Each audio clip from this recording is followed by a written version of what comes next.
2017 was a pretty quiet year. We expected to see a lot of activity through 2017, and we didn't really until suddenly we did.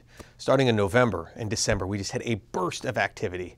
Surprised a lot of people, including me, that they could get so much done so fast, but they did, and really completed tax reform in about 2 months. Pretty remarkable.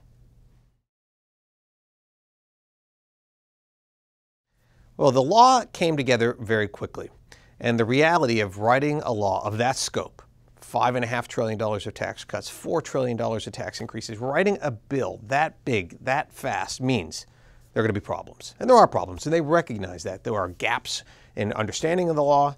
There are some things that just weren't written quite the way they intended. So there are going to be corrections, technical corrections as a legislative matter over the next year or years, as well as Treasury is going to have to issue regulations to help taxpayers fill in the gaps on their understanding. Well, it's an enormous bill, and there's lots of things happening in the bill, but I think a few key takeaways are this. First of all, the corporate tax rate was reduced dramatically from 35% to 21%. That has major implications, probably none more pressing than the financial statement implications for most companies in terms of how to report the effect of that rate reduction. If you're a multinational business, the system of taxing multinational income has changed dramatically and forever, and that's something that companies will need to try and understand and apply right away.